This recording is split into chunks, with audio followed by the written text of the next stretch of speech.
For an extended period in the summer of 1969, Australian soldiers serving in Vietnam were statistically more likely to be killed by their own mines than by the enemy they had been sent to fight. Not occasionally, not in isolated incidents. As a sustained, documented reality across months of active combat operations, the weapon killing the most diggers was a weapon Australia had built, paid for, and planted in the earth with its own hands. The man who ordered it built was never court-martialed. He was never reprimanded. He was never asked to explain himself in any public forum. He was promoted to Major General and made Deputy Chief of the General Staff. The story of how that happened was classified for decades, buried in operational records that most Australians have never read and most history books have never touched. Before we go any further, tell me in the comments, did you ever learn about this in school? Because most Australians never did, and the reason why will change the way you think about the word defeat. Stay with me until the end, because the detail that explains how an entire minefield was dismantled by teenage girls using hairpins while the general who built it believed he was winning is the most extraordinary and the most damning thing you will hear today. To understand the catastrophe that unfolded in Phuoc Tuy Province across 4.5 years of the Vietnam War, you must first understand the peculiar and impossible position that Australia had placed itself in. The commitment was modest by the standards of the conflict. At its peak, Australia had 7,672 combat troops in Vietnam against the 500,000 Americans stationed across the country. But unlike the Americans, who operated as part of a vast interlocking machine of corps and divisions and air wings, the Australians had been given their own province to control.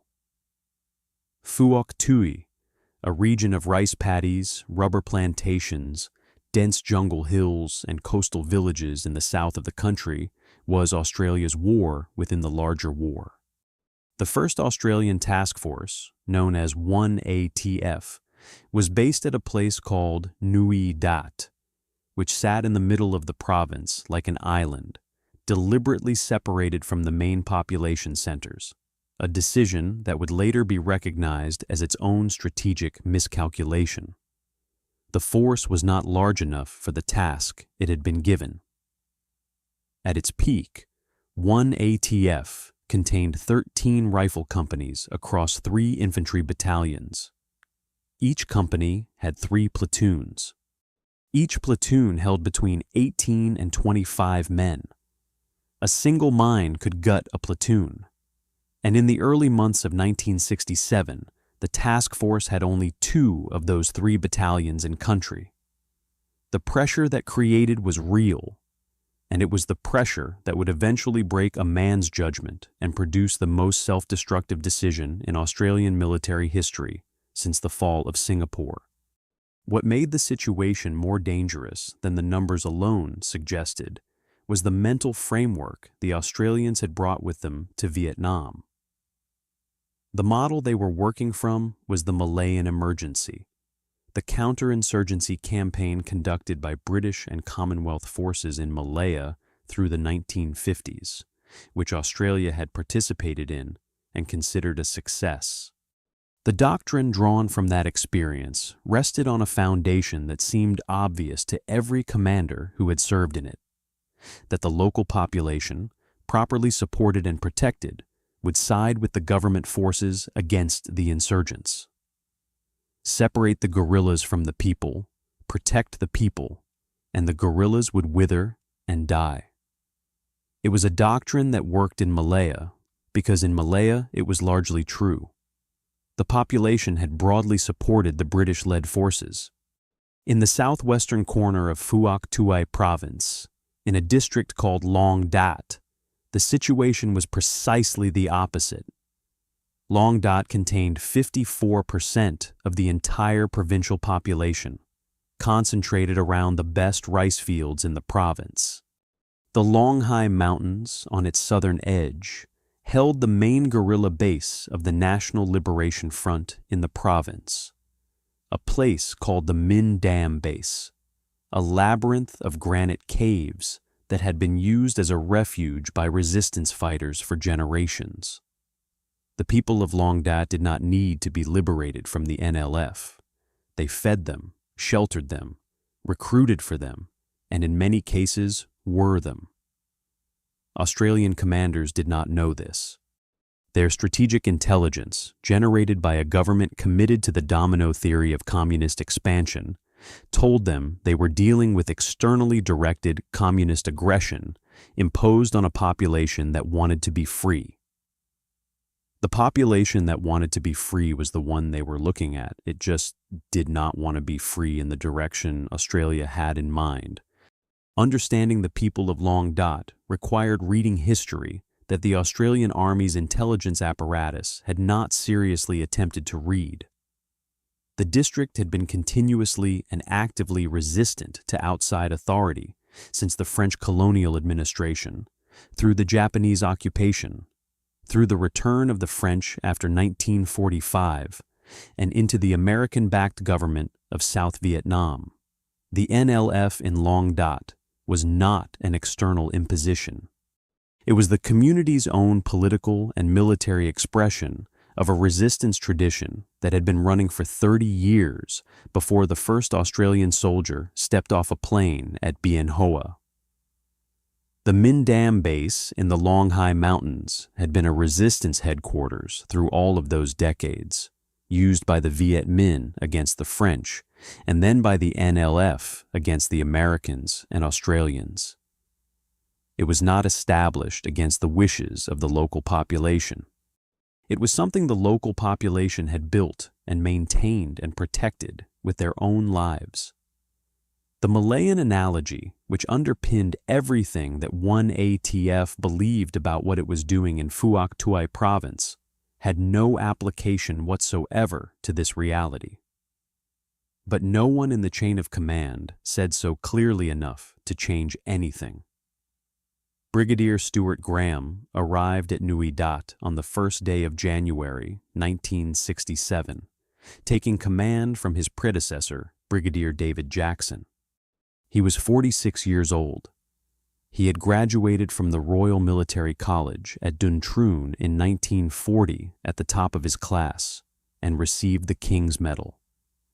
He had served in the Second World War in infantry and armored units.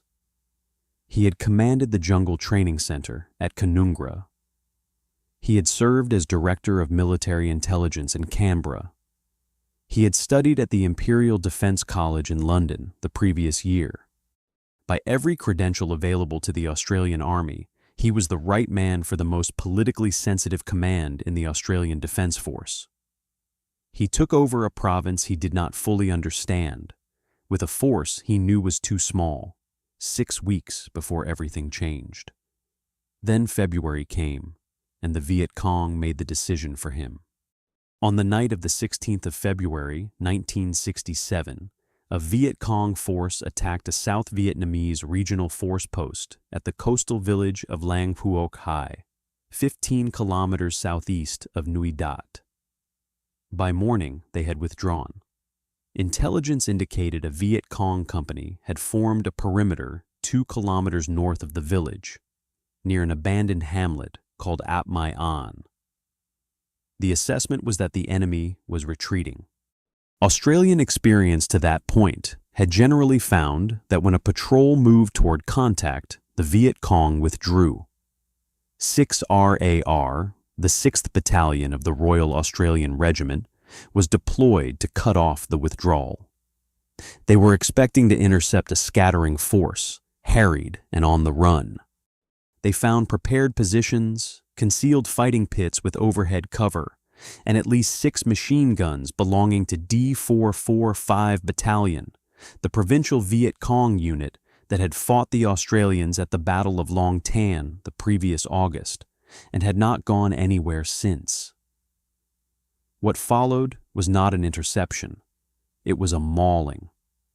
A company's forward platoons were pinned to the ground under unrelenting fire for 20 minutes men carrying their wounded on their backs to get them out. C Company arrived in armored personnel carriers. D Company was inserted by helicopter. When the last aircraft cleared the landing zone and the Australians finally called down artillery fire and prepared their assault, the enemy had already withdrawn, having held them for as long as they chose, and then disappeared into the jungle on their own terms. 8 Australians were killed, 27 were wounded. Across the full week of fighting, 16 were dead and 55 wounded, the heaviest single-week casualty toll of the war to that point. When the Australians returned to the battlefield the following morning, they found a message on the hull of a destroyed armored personnel carrier, written in blood by whoever had inflicted the previous day's damage. It read, "Du me uk die loi." The translation is roughly, "Get fucked, Australians." The soldiers who had fought the battle were divided about what to call it. Graham declared publicly that the enemy had received a thrashing. Intelligence confirmed that D445 Battalion had been badly enough hurt that it could not mount a full battalion operation for the remainder of 1967, and that its losses were being filled by North Vietnamese regulars rather than local recruits. There was genuine damage done. But the men who had done the fighting did not call it a thrashing. Private Robin Harris of 5 Platoon said he believed the enemy's losses had been overstated and that it was the Australians who had copped a hiding. A PC commander, David Clifton, was direct about it. They had been soundly thrashed on Operation Bribey. 2 accounts of the same battle, looking at the same corpses, reaching opposite conclusions. Graham drew his own conclusion from the bodies and the blood-written insult, and the knowledge that he commanded 2 under-strength battalions in a province too large for them. He needed a physical barrier. He needed something that could substitute for the troops he had not been given, something that could deny the Viet Cong freedom of movement through the southwestern corridor, while his limited force focused elsewhere. A 3rd battalion would not arrive until December of that year. He was going to have to find another solution. The solution he reached for already existed in the doctrines of mine warfare. He had to sell it to the men who knew most about it. They told him, clearly and directly, what would happen if he proceeded. He built it anyway. The decision was announced to the task force without fanfare. Engineers were briefed. Materials were requisitioned. The mine order was placed with American supply channels. To most of the men who would carry out the work, it was simply the next task, the next mission, the kind of thing that gets done in a war without philosophical debate at the level of the people doing it. The philosophical debate had already occurred at the level where it counted, and it had gone only one way. Graham's concept was an 11-kilometer barrier running due south from the center of Long Dat district, from a feature near the village of Dat Do, through the boggy depressions of the Ba Dap and Ong Hem lowlands, through the sandy coastal terrain, and down to the South China Sea at Lang Phuoc High. 2 parallel belts of barbed wire, each 1.8 meters high by 1.8 meters wide, with 100 meters between them. In that 100-meter interval, the sappers of the 1st Field Squadron, Royal Australian Engineers, would lay over 20,000 American M16 jumping jack mines. It was the largest minefield Australia had ever constructed, and it would be fitted with anti-lift devices, a secondary system designed to kill anyone who tried to remove the mines from the ground, to deter the enemy from breaching the field. Graham was an Armored Corps officer. His formation experience with mine warfare had been shaped by the North African campaigns of the Second World War, where minefields were laid in geometric patterns, protected by observation and fire, and remained where you put them because the enemy lacked both the motivation and the community infrastructure to systematically lift them by hand. That framework had never been seriously challenged by subsequent experience. Unlike many of his peers, Graham had not served in Korea, where mines demonstrated a different and more treacherous face. The assumptions he carried into Phuoc Tuy in 1967 were the assumptions of a different kind of war. His own chief engineer told him the plan would fail. Major Brian Florence advised Graham in unambiguous terms, grounded in the established doctrines of mine warfare, that anti-lift devices alone would not secure the mines against a determined enemy. The only thing that could secure a field of that length was troops posted along its entire extent with interlocking arcs of small arms fire, capable of engaging anyone who approached the fence at any point, at any time. Graham knew that his own intelligence assessments described the local South Vietnamese forces as completely ineffective. He had no troops to spare for permanent perimeter duty along 11 kilometers of wire. Florence's advice was precise, documented, and ignored. Lieutenant Colonel John Warr, commanding the 5th Battalion of the Royal Australian Regiment, had served in Korea. He had seen firsthand, not in doctrine, but in practice, what happened when a two-edged weapon was deployed without the means to protect it. Where Florence spoke from engineering principle, Warr spoke from witnessed reality, from a war where he had watched mines change hands and turn back on the soldiers who had laid them. He told Graham that if the field was built without adequate protection, the enemy would breach it, lift the mines, and use them against one ATF. Graham thanked him for his input. Two senior officers in the chain of command above Graham also knew about the decision. Lieutenant General Sir Thomas Daly, the chief of the General Staff in Canberra, was informed before the first bulldozer moved. Major General Douglas Vincent, the Commander Australian Force Vietnam in Saigon, was equally aware. Neither man intervened, neither issued an instruction to reconsider. The bureaucratic machinery of an army at war absorbed the warning, filed it, and allowed the construction to proceed. The decision was not simply a product of Graham's stubbornness or arrogance, though both played a role. It was the product of a government that had sent him to fight a war it could not honestly name, with a force it had sized to minimize political controversy rather than achieve military objectives, against an enemy it had systematically misidentified for a decade.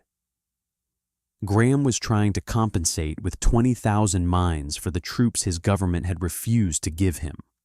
The minefield was the symptom. The policy was the disease. But the men who would die in the next 4 years were not dying from a policy. They were dying from a decision made by a man who had been warned, who chose to proceed. On the 16th of March, 1967, bulldozers began clearing the red loam soil around Dat Do. The wire went up.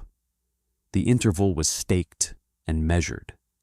And in May of that year, the engineers of the 1st Field Squadron walked into the space between the fences and began to plant 20,292 M16 mines in the earth of Phuoc Tuy Province. The M16 jumping jack was an American weapon, a descendant of the German S-mine developed during the Second World War, redesigned and mass-produced for use against Warsaw-pact ground forces in Europe. It was about the size of a large jam tin, 10 centimeters in diameter, 12 centimeters high before the fuse was installed, 19 centimeters with it. The outer and inner casings were steel. The mine weighed 3.5 kilograms and contained approximately 500 grams of TNT. When the 3 prongs protruding from the top of the fuse were depressed, by a foot, by a tripwire, by any downward force, a sequence of delays ignited a charge of black powder that launched the mine out of the ground with great force to knee or waist height. 2 milliseconds after it left the Earth, the half-kilogram of TNT detonated. The cast iron fragmentation body inside the steel casing shredded into hundreds of irregular pieces, moving at lethal velocity in all directions. The mine was reliably lethal within 25 meters.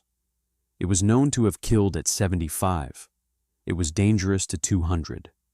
Beneath approximately half the mines, the armorers fitted an anti-lift device, an M5 pressure release switch the size of a matchbox, connected to an M26 fragmentation grenade. If the mine was lifted without first neutralizing the device, the spring-loaded lid released the firing pin. The grenade detonated, and the person lifting the mine died. Or was supposed to. A required laying rate of 1,000 mines per day had been set. The available force was a field troop of 30 to 40 engineers. From the beginning, the mathematics did not work. The pressure to maintain the rate came down the chain of command in what sappers who were there later described as a series of hurry-ups that pushed men to work faster with live ordnance in temperatures that were climbing toward 40 degrees Celsius, in conditions the Army would never have permitted in peacetime. The enemy added their own interference from the first day, children driving buffaloes and dogs into the field to distract and unsettle the laying teams, a form of psychological harassment as ancient as the act of planting a trap and requiring no weapons and no soldiers at all. Sappers Greg Brady and John O'Hara were killed instantly in a blast during the laying. They were not the last. Sapper Jethro Thompson had been taking a break from arming the mines when one of the hurry-ups came down the line. He moved back into the field to resume work. What happened next, he described later in testimony that has not lost a word of its force across the decades. A tremendous explosion, and then he was flying through the air, and the dust and debris seemed to float down onto him in very slow motion. His hands were spewing blood, and he could not feel his left leg. His left leg was attached at the high thigh only by shreds. His left hand was a mess. He had lost all of it except the thumb and index finger. His right wrist was badly gouged. His buttocks and right leg were badly lacerated. His left eardrum was perforated. A penetrating abdominal wound at the base of his flak jacket had opened him up, and his intestines were exposed. He could hear someone yelling to put the pins back in the mines near them. And then he heard another voice reply that they couldn't. Jethro had them. Sergeant Brett Nolan was hovering over him, trying to stop the blood. He was hot. He was looking into the sun. 10 days later in hospital, Jethro Thompson also had his right hand amputated. 5 sappers were killed and 6 wounded during the laying of the minefield. Before a single enemy soldier had been stopped by it, before its construction was even complete, it had already consumed 5 Australian lives. On the 25th of May, 1967, the 1st Field Squadron's operations log recorded with the bureaucratic precision of a catastrophe in progress. Mines laid today, 1,348. Total mines with anti-lift, 2,088. Total mines without anti-lift, 1,148. Grand total, 3,236. 3 days later, while the ink on those entries was barely dry, Australian records showed that M16 mines, some of them fitted with anti-lift devices, were being lifted from the southern section of the minefield. The field was barely finished. The enemy was already inside it. What made this possible was a single point of moisture that changed the course of the war in Phuoc Tuy Province. The National Liberation Front had not immediately understood the anti-lift mechanism. They knew mines were disappearing from the field during attempted lifting operations. They knew the attempts were costing lives, approximately 30 NLF lifters were blown apart during the experimental phase as they tried to understand what was detonating beneath the mines they were removing. They needed someone to survive the process long enough to study the mechanism. A combat engineer named Hung Man was selected, or perhaps volunteered. The Vietnamese historical record is not entirely clear on this point, and sent toward the field on what was functionally a mission from which he was not expected to return. He located a mine. He attempted to lift it. The anti-lift device, which should have killed him, did not function. The grenade beneath the mine did not detonate because the detonator was damp. That was the entirety of it. A point of moisture in a detonator. Hung Man was alive. He studied the mechanism he had survived with the attention of a man who understands that what he is holding is the difference between defeat and a weapon. He brought his findings back. Mine lifting training was devised for the guerrillas in the local villages. From the night of the 28th to 29th of May, 1967, the systematic dismantling of Australia's minefield began to operate at increasing scale. What it looked like in practice was one of the most extraordinary demonstrations of human courage and ingenuity in the entire war. Teams of village women and teenage girls, some of them very young, would move to the fence line after dark. 3 girls working in a row would shuffle forward 8 to 10 centimeters at a time, their feet bare against the earth, their toes feeling for the protruding prongs of a mine's pressure fuse beneath the surface. When one of them located a mine, when her toe found the slight resistance of the fuse prongs, she would stop, lower herself carefully to her knees, and feel with her fingers beneath the body of the mine for the M26 grenade of the anti-lift device. If one was present, she would neutralize it with a hairpin, setting the grenade aside for the collector who followed the team. Then she would neutralize the mine itself, also with hairpins. The collector, moving behind the lifters, gathered everything. Working through the hours of darkness, a team could collect up to 150 mines per night. They filled their baskets the way a woman might fill a basket at a market, methodically and without hurry, in a live minefield laid by trained military engineers with the explicit intention of killing anyone who attempted what they were doing.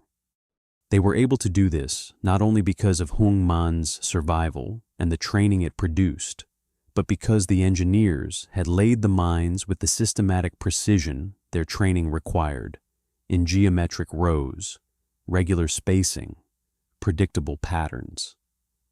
Once the method was mastered, the regularity that was supposed to ensure the field's integrity made the mines easier to find. The very professionalism of the laying became the instrument of its undoing. At the same time as this was happening, while barefoot girls were dismantling his minefield by night, Brigadier Graham was arriving at a conclusion that felt, from where he stood, entirely reasonable. By the second half of 1967, the Viet Cong in Phuoc Tuy Province seemed to have melted away. The Battle of Long Tan and Operation Bribey had weakened communist main force units in the province. Further operations had disrupted their movement and their logistics. The province was quieter than it had been in months. Graham allowed himself to speculate in documented communications that the Viet Cong may have fled to the border and perhaps left the province altogether. He reasoned that the barrier minefield at Dat Do had contributed to the improvement. He believed he was winning. By August and September of 1967, as many as 2,000 M16 mines had reached the NLF's People's District Committee in Long Dat. The mines were accumulating in a weapons depot that Graham had built, funded, laid, and was now unknowingly resupplying with every mine his engineers left in the ground. 2,000 mines. and the general who built the field thought the province was quiet because the enemy had gone. They found out in March of 1968. And what happened in the Long High Mountains that month would leave men unable to speak at the end of it. The Long High Mountains were a granite massif on the southern edge of Long Dat district, a maze of caves and tunnels that had sheltered resistance fighters through the French colonial period and into the American War. The Minh Dam base in those mountains was the NLF's most secure facility in the province. In the week before the 19th of March, 1968, B-52 bombers and naval gunfire pounded the objective in preparation for an assault by the 3rd Battalion, the Royal Australian Regiment, 3RAR. The bombardment was of a scale that required careful coordination across multiple branches of service. It had virtually no impact. The caves absorbed everything. The granite absorbed everything. When the week of strikes was done, the NLF emerged, reorganized their defenses, and added something new: M16 mines from the Australian Minefield, seeded throughout the approach routes and the saddles between rock formations. On the morning of the 22nd of March, 2nd Lieutenant Lawrence Appleby led 7 platoon of 3RAR into a landscape that looked, as one account described it, like a shattered moonscape: fine gray dust and splintered granite boulders, the vegetation stripped away by the bombardment, harsh sunlight where there had been canopy. They were prodding every inch of track with bayonets, marking cleared areas with white tape, moving at the pace of men who understood they were walking through a field where the ground itself was trying to kill them. They had covered 400 meters from their base when, at approximately 12:30 in the afternoon, Private John Richardson stepped over a log and detonated an M16 mine. The mine failed to jump. It detonated in the ground, which saved Richardson's life while destroying it in a different way. He lost his left leg below the knee and the front of his right foot. Both his arms sustained compound fractures.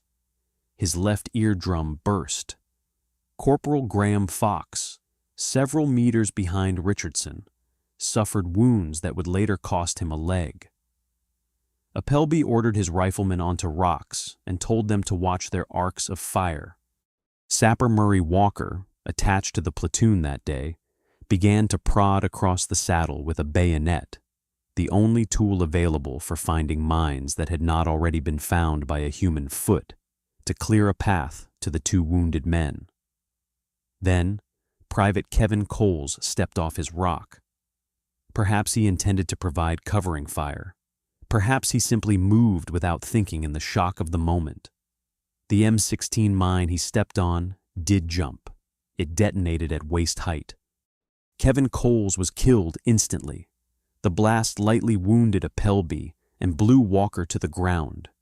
Coles' body, carrying grenades and ammunition, began to smolder and flicker toward flames, and the concern arose that the heat from it might be enough to detonate the ordnance attached to him. Walker crossed a stretch of uncleared ground, carrying a fire extinguisher that had been lowered from a hovering Iroquois helicopter. A helicopter whose powerful downwash posed its own danger, capable of triggering mines if it flew too low, and put out what was left of Kevin Coles. A reinforcement party of 4 men was sent from the company base 400 meters away, 2 engineers and 2 infantry escorts. They went around the left, uncleared side of a large rock formation on the path down the slope instead of the right, cleared side. One of the 4 stepped on another mine. Both engineers were killed. Both infantry escorts were seriously wounded. Medical Officer Captain Richard Lippett lowered himself from a hovering helicopter with his medical kit to provide care in the area below. Appleby organized the winching of the casualties into the aircraft from maximum height, minimizing rotor downwash, while being as the record notes, very pissed off at a cameraman taking Super 8 footage of the carnage from the medical evacuation helicopter above. 4 hours after Richardson detonated the first mine, 7 platoon got back to their base position. That night, as the survivors ate their field rations in the dark, no one spoke. The next morning, Appleby's platoon went on patrol. That detail, that they went out again the following day, captures something about the diggers who fought in that war that no casualty figure can. They had not been asked whether the mines were worth the cost, and no one was going to ask them. They ate what was issued, slept in the field, and walked out again into the light green. The light green. On topographical maps of Phuoc Tuy Province, the dense jungle, dark in the canopy, heavy with cover, was marked in dark green. Thinly wooded areas, sparse vegetation, little overhead cover were marked in a lighter shade. Australian soldiers learned to read their own probable deaths from the color on the map. Dark green meant jungle and relative safety. Light green meant open ground, little concealment, and the high likelihood of mines. The diggers called it the light green with the flat, matter-of-fact tone that men use when a piece of geography has killed enough of their friends to earn a name. March of 1968 was not an aberration. It was a preview. The question was not whether it would happen again. The question was how bad it would get. The answer, which arrived across the long, terrible summer that followed, exceeded what any reasonable person had imagined. In 1969 alone, 31 Australians were killed by mines and 181 were wounded. For the extended period from May of that year to May of the following year, M16 mines caused more than 50% of all 1ATF casualties. At certain points, according to estimates compiled from task force records, the figure reached 80%. At the peak of the mine crisis, the most dangerous weapon in Phuoc Tuy Province, the weapon most likely to kill an Australian soldier on any given day, was a weapon that Australia had manufactured, purchased, transported to Vietnam, and planted in the ground with its own engineers. The NLF had by this point transformed mine warfare into something that had no precedent in conventional military thinking. Landmines are traditionally understood as passive defensive weapons, laid in fixed patterns to channel or deny movement, and waiting for the enemy to trigger them. What the guerrillas of Long Dat District were doing was something fundamentally different. They were using mines as strike weapons, as a form of aimed artillery, by combining the tools from Australia's Minefield with an intelligence network that the entire civilian population of the district constituted. Villagers who could observe Australian patrol patterns, who knew which tracks the soldiers habitually used, who watched the task force's movements with the continuous attention of people whose daily lives were shaped by those movements, provided the targeting information. The guerrillas would lift mines from wherever the Australians had most recently checked and relay them in the paths of patrols that had not yet arrived. It was not random. It was not defensive. It was the most lethal form of counter-patrol warfare available to a lightly armed force with no artillery and no air power, and it was being executed with a precision that the task force's commanders found, when they finally documented it honestly, almost impossible to counter. The implications of this went beyond the casualty figures. Once the Australians recognized what was happening, they attempted to vary their patrol routes, to randomize their movement, to avoid using the same tracks on consecutive patrols. The guerrillas adjusted. They watched the new patterns and adapted their laying accordingly. The Australians introduced metal detectors, but the M16 was mostly steel in a steel casing, and in laterite soil with a high natural iron content, Every sweep produced a cacophony of false readings that made the detectors almost useless in practice. Engineers began prodding tracks with bayonets and sharpened wire at slow walking pace, one man at a time, while the rest of the platoon waited in position. The rate of advance over known ground sometimes dropped to less than 100 meters per hour. Foot patrols that would once have covered 8 or 10 kilometers in a day were covering 2 or 3, arriving at their objectives hours late and already exhausted, having spent the morning on their hands and knees in red dust. The mine war had not merely killed men. It had slowed the entire tactical tempo of the task force to something close to a stop, which was precisely what a force that needed mobility and surprise to compensate for its small numbers could least afford. In late June of 1969, NLF guerrillas opened fire on 5th Battalion patrols in the foothills of the Longhai Mountains. They knew what would happen next.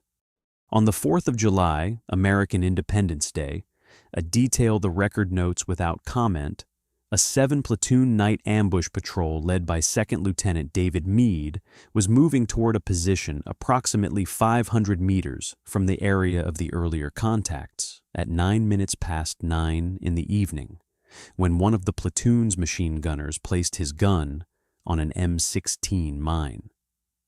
One member of the platoon was killed and many were wounded, including Meade, who took shrapnel in his back. At 5 minutes past 10, after safe lanes had been cleared from the detonation area to the helicopter landing zone, someone moved just outside those lanes. A second mine detonated. Total for the incident: 3 killed, 14 wounded. The NLF's lure tactic had worked precisely as designed. Draw, provoke the reaction, let the mines do the killing. Sapper Robert Earle, an engineer serving with 5th Battalion troops in the Longhai Hills in the same period, described an encounter with an enemy mine in testimony that has become one of the most unsettling accounts of the mine war. The enemy, he explained, had developed a method of concealment that used human nature as a trigger. They would place a live snail on top of the 3 prongs of a mine's pressure fuse and cover the surrounding ground carefully. In daylight, a soldier scanning the ground would see a snail, just a snail. Earle paused over the detail when he described it. In daylight, he said, you wouldn't see the mine at all. In fact, he thought, it would probably encourage a soldier to step on the snail anyway. That was the state of the contest in that terrible season. The enemy had learned to weaponize the human instinct to step on a snail. On the 21st of July, 1969, Lieutenant Peter Hines, commanding 3 platoon of A Company, 6th Battalion RAR, stopped his platoon for a morning break during a patrol to the east of the Longhai Hills. It was the kind of pause that happens in the middle of any long day's work. Men resting, finding shade, checking equipment, eating if there was anything to eat. The platoon was carrying a small transistor radio. Hines had been alerted to something he wanted to tell his men. United States Armed Forces Radio Vietnam was about to make an announcement. In the distance, far to the south, the rumble of B-52 bombers putting in a strike on the Longhai Mountains could be heard, the permanent background percussion of the war. And at 9:40 in the morning, on the 21st of July, 1969, the radio told them that man had landed on the moon. Hines walked among his men to share the news. Perhaps there was some movement, some clustering, men shifting to hear what their lieutenant was saying about Neil Armstrong and the Sea of Tranquility, about the most extraordinary thing that had ever been done by human beings. Then Hines returned to his headquarters position. He set his pack down. He had spent the morning among his men, moving through the area where many feet had already walked. He returned to a spot right beside his own pack in a place where other feet had consistently tended to avoid without apparently knowing why, and he stepped on an M16 mine. Peter Hines lost both legs. He died within 5 minutes. 18 of his men were wounded. Corporal John Needs, the only NCO in the platoon who had not been hurt, was killed moments later when a second mine detonated. The same explosion blinded Medical Officer Captain Trevor Anderson, who had moved up to render assistance. One of the survivors described the scene as horrible, like a charnel house. At the moment that human beings were walking on the surface of another world, at the precise moment that the species was demonstrating what intelligence and engineering and collective will could achieve. Australian soldiers in a paddy field in southern Vietnam were being destroyed by a weapon their own army had built and lost control of.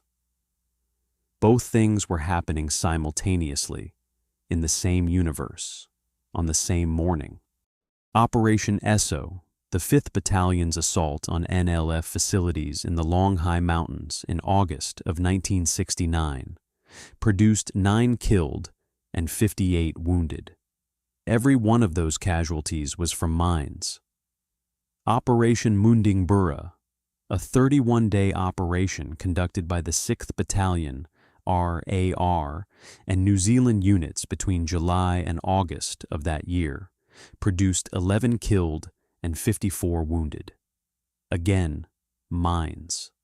All of them mines. The killed included 6 New Zealanders and 5 Australians. The wounded included 10 New Zealanders and 44 Australians. 31 days. No contact with enemy ground forces. 65 casualties. All from a weapon Australia had paid for. There was one detail from that sustained killing that the records preserve as a kind of terrible footnote to the statistics. On the 15th of June, 1969, during operations in the Long Hai foothills, Sergeant Rod Lees of the 5th Battalion stepped directly onto a functioning M16 mine. The mine jumped. It detonated at the height it was designed to detonate. Lees survived. He retained both legs. He was one of perhaps 3 Australians across the entire war who stepped on a functioning M16 and walked away with both limbs. The mine's lethal radius was 25 meters. He was at the center of it. What the records do not explain is why he lived when others in the same circumstances did not, and the records are honest enough not to pretend they know. Some of the men who served in the field in those years developed what they later described as an instinct about ground, a wordless unease about particular spots that they could not have explained in any technical language, that they could not have pointed to on a map, but that they trusted the way a craftsman trusts the particular resistance of a particular material under his hands. Whether that instinct was genuine perception or retrospective mythology constructed from survival is something that the psychology of combat cannot fully resolve. What it was not was reliable. Sergeant Lees survived. The men around him, on 100 other mornings in that same terrain, did not. On the 27th of February, 1970, men from one platoon of A Company, 8th Battalion, were gathered in an enclosed area. They had removed their flak jackets, a small human lapse, the kind of decision that is made 1,000 times safely and once fatally. An engineer in a water party triggered a mine. 7 members of the platoon were killed instantly. As a dust-off helicopter was lowering Corporal Jim Barrett by winch to help clear the area, he detonated a second mine. Barrett was also killed. 8 dead from a single cluster of mines, in a single location, in a matter of minutes, each death creating the conditions for the next. The pattern was always the same. The first mine brought the rescuers. The second mine killed them. That pattern was not peculiar to the 27th of February. It was a recurring feature of the mine war in Phuoc Tuy, and it reflected something about the nature of the weapon that no amount of training fully inoculated against. When a man ahead of you detonates a mine, the instinct is to go to him. This is not a military instinct. It is a human one, operating below the threshold of training, faster than the taught protocols of mine clearance and casualty evacuation. The Australians were experienced soldiers who understood the danger of secondary mines. They had been briefed. They had drilled the correct procedures. They moved toward their wounded anyway. In some of those cases, as the record documents with its flat operational language, that movement killed them. The enemy had understood this before laying a single mine in their paths. They were not laying mines to create casualties. They were laying mines to create the conditions in which Australians would create their own casualties. The task force commanders who rotated through the command of 1 ATF across this period eventually put numbers on the scale of the problem. Brigadier Hughes assessed that the enemy had lifted approximately 5,000 mines from the Australian barrier field. Brigadier Weir believed the figure was 6,000, giving the guerrillas what he described as a never-ending source of supply. In May of 1969, the 9th Battalion captured a document in which the Long Dat District Committee of the NLF recorded a formal resolution to remove and collect 1,000 mines. It was a bureaucratic document, a committee resolution. The enemy was managing the looting of the Australian armory with a meeting agenda. By 1971, Colonel P. Yong, the Services and Defense Liaison Officer of Armed Forces Vietnam, finally put the reality into an official written assessment. The M16 mines, he reported, had become the biggest single casualty-producing weapon and the greatest single problem facing Australian soldiers in Vietnam. It had taken 4 years, dozens of funerals, and hundreds of amputations to produce that sentence. All of this was known as it was happening, not in detail, not always in real time, but the shape of the disaster was visible from a relatively early stage to anyone whose position in the chain of command required them to look at it.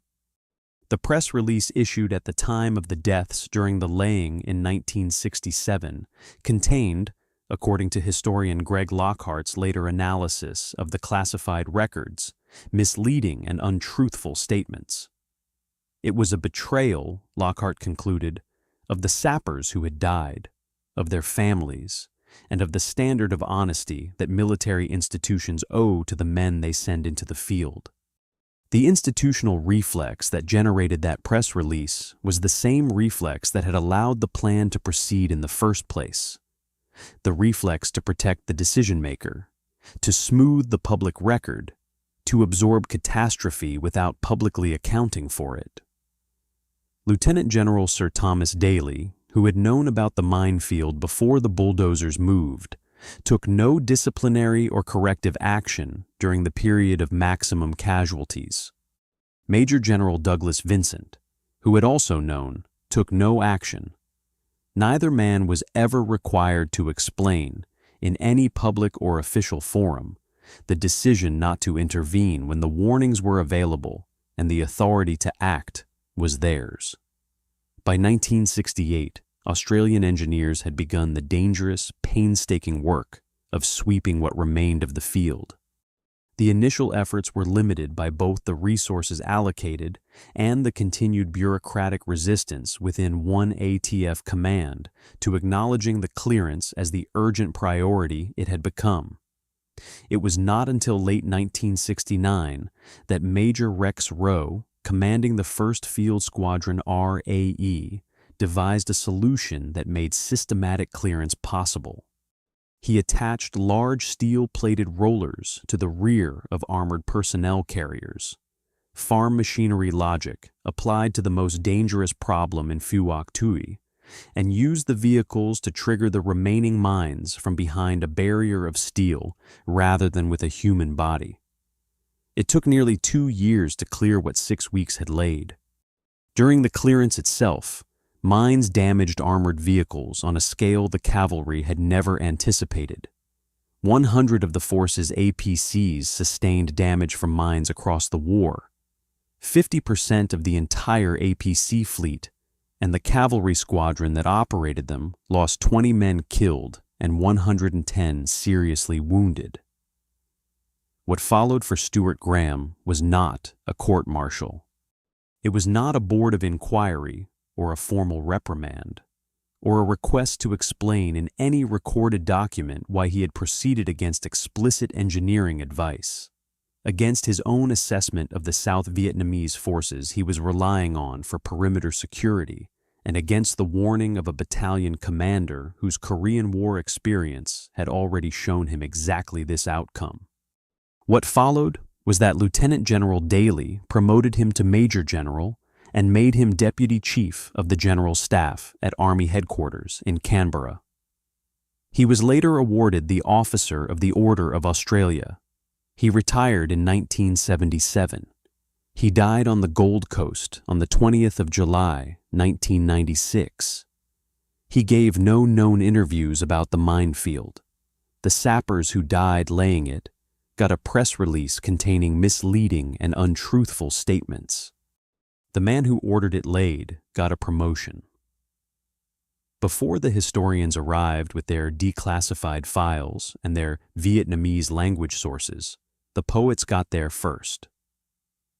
John Schumann was a young singer-songwriter in Adelaide, performing with an Australian folk and agitprop group called Redgum.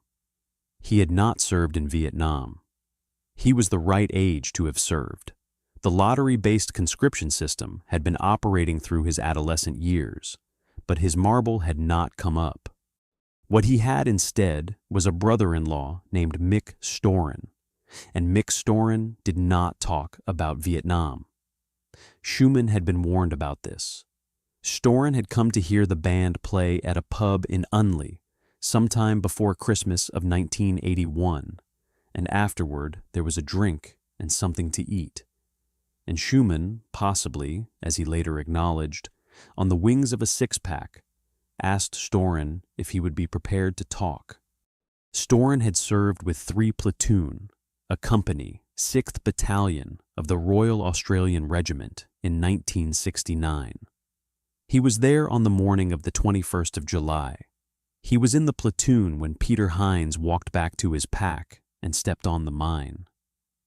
He had watched his platoon commander die. He had watched the men around him fall. He had watched Corporal John Needs go down when the second mine detonated. He had watched Captain Anderson, the medical officer who had come to help, lose his sight. He talked to Schumann. Not everything, not all at once, and with one specific condition. His platoon commander's name was not to be used. Out of respect for Hines' family, the name in the song would have to be someone else. There was Frank Hunt, who had suffered serious wounds in the same incident. Storen told Schumann, "You can use Frankie, but you'd better go and see Frankie to ask him if it's okay." Schumann traveled to Bega to play the song to Hunt at his home. He knocked on the door. Hunt, Schumann recalled, was not very impressed by the long-haired, bearded, left-wing songwriter on his doorstep. But he let him in, and Schumann played him the song. Hunt, who had lived with the events of that morning for more than a decade, was knocked sideways. Schumann went home and finished the song. The title he gave it was "I Was Only 19. It was built around the soldier's perspective in the first person, a device that made the distance between the listener and the experience difficult to maintain. The verse structure moved chronologically through a serviceman's Vietnam deployment in language that was particular rather than general, grounded in specific place names and specific physical sensations and specific moments of bewilderment and grief. Written in the idiom of a man who had not been there, but had sat at a kitchen table with someone who had. The verse that described stepping on a mine came near the end. The image that anchored it came directly from Mick Storan's memory of the 21st of July. From the moment in that field when the radio had just delivered the moon landing and the Earth had then detonated beneath a man's feet. Schumann was careful with the details he was given and faithful to the emotional reality behind them. He had not been in that field. He had not stepped on anything. But he understood what Storan had handed him, and he understood what it cost. Released in March of 1983, the song went to #1 on the Australian charts and stayed there for 2 weeks. It won the 1984 APRA Song of the Year. It was rated by APRA as one of the 30 best Australian songs ever written in the entire 20th century. The royalties went to the Vietnam Veterans Association of Australia, and they still do. The song does not describe the minefield. It describes a soldier. It describes training at Phuoc, the march to the quay in Townsville, the dust at Nui Dat, and then the operations in the light green, the thinly wooded, sparsely covered ground on the topographical maps where the mine likelihood was highest and the cover was least. It describes a man stepping on a mine on the day that mankind kicked the moon. It does not use Peter Hines' name, it uses Frankie's, but it is Peter Hines. It is the 21st of July, 1969. It is Mick Storan's memory of that morning, translated into music by a man who was not there but understood what it meant. What the song accomplished that the official history had not done and would not do for another 20 years was name the experience. It told the veterans that someone knew, that someone had listened, that the damage they carried, the nightmares, the inability to sleep, the inexplicable rashes, the Channel 7 helicopter in the song that chills a man to his feet decades after the war, was real and known and worth a song. This was not a small thing. Veterans of the Vietnam War had returned to an Australia that did not want to discuss what they had been through, in a war that a significant portion of the population had opposed. They had come home to silence, or worse. The song broke that silence in a way that nothing institutional could have produced, and its impact could not be managed or classified or summarized in a press release. On the 3rd of October, 1987, the Australian Vietnam Veterans Welcome Home Parade was held in Sydney. 25,000 veterans marched. At the concert in the Domain that followed, Schumann performed the song with Frank Hunt standing on stage beside him, the man who had been hurt in the mine incident that killed his platoon commander, standing in a park in the city of Sydney, surrounded by the sound of the song that had come from his experience and Mick Storan's. From that parade grew the desire for a permanent memorial. The Australian Vietnam Forces National Memorial in Canberra was dedicated in October of 1992. Among the words inscribed on its wall are lines from the song Schumann wrote in Adelaide in 1982, about a morning in Vietnam in 1969, about a lieutenant who stopped to tell his men that man had walked on the moon. The government inscribed in stone what it had classified in files. The full documented history did not arrive until 2007, when Greg Lockhart published a book called The Minefield, an Australian tragedy in Vietnam. Lockhart was a former Army officer who had become a Vietnam literary scholar and historian. He was trilingual, English, French, and Vietnamese, which meant he could read the Vietnamese language primary sources that no previous Australian analysis of the minefield had accessed, including the 1986 Vietnamese history of the revolutionary struggle in Long Dat District, which provided the NLF's own account of the mine-lifting operations and their strategic significance. He had spent years working through classified records that had not been examined since the officers who created them were trying to make sure they stayed classified. He had interviewed survivors on both sides. He had reconstructed the timeline with the help of a Vietnam database compiled by former intelligence officer Hugh Conant, which allowed the tracking of every mine incident across the full period of the task force's deployment. What Lockhart confirmed was not surprising to anyone who had served in Phuoc Tuy, but it was the first time the full shape of the failure had been assembled in one place, documented, sourced, and presented to the public. The warnings had been given. They had been ignored. 2 generals had known and done nothing. The press release had lied. The man responsible had been promoted. And the reason the failure had been possible at all was not primarily a failure of individual judgment. Though that had played its role, it was a failure of strategic intelligence that went to the heart of why Australia was in Vietnam in the first place. Lockhart was careful to distinguish between the kind of blame that the record could bear and the kind that served only as emotional release. He did not argue that Stuart Graham was a stupid man. He did not argue that Graham had proceeded with indifference to consequences. He argued something more uncomfortable and more durable than either of those things.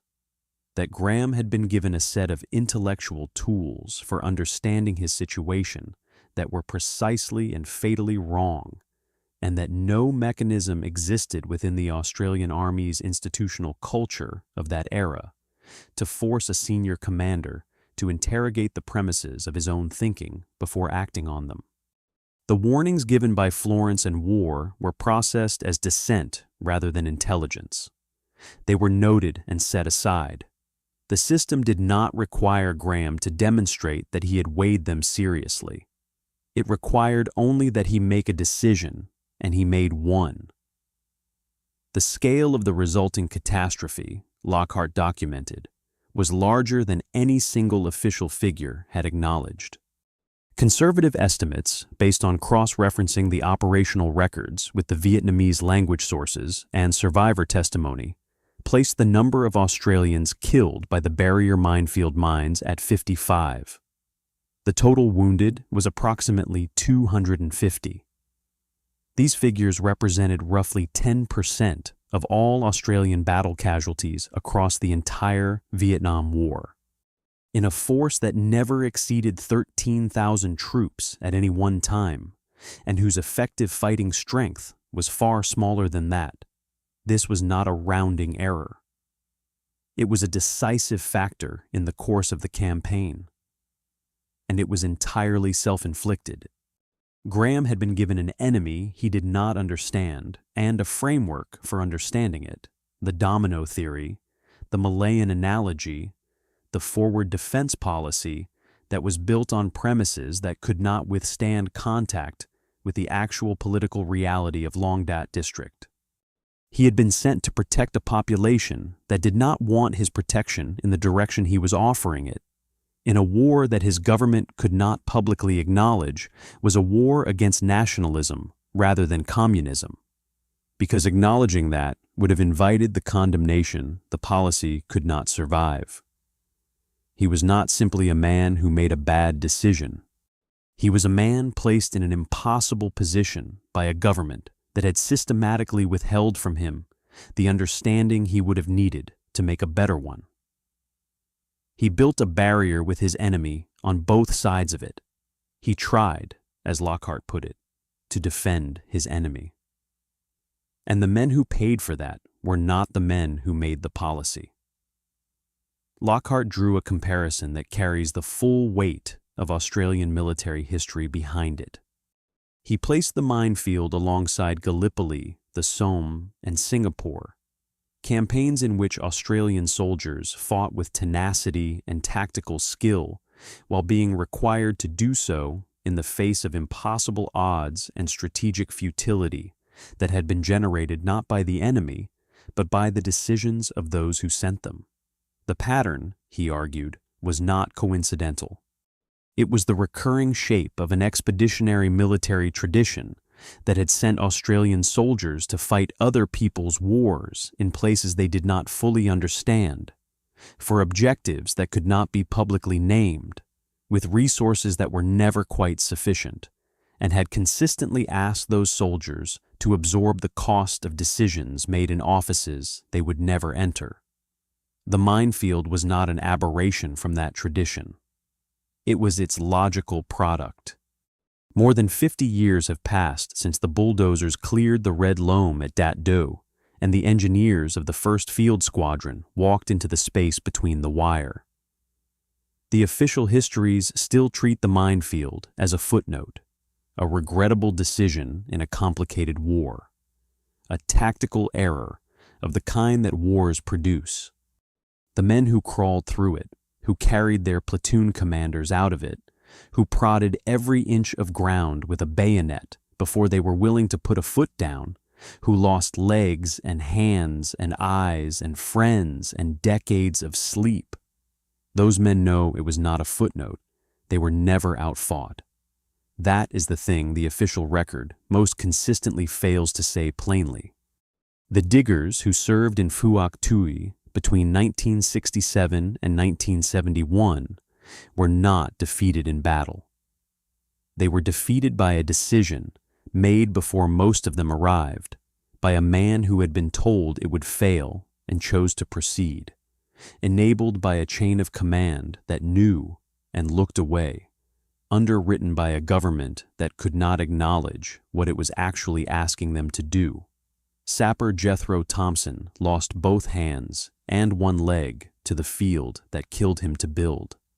Peter Hines died within 5 minutes of the ground his own army had ceded against him. Greg Brady and John O'Hara were killed during the laying, before the field was even complete. Their names are on memorials. The man who gave the order has a string of honors after his.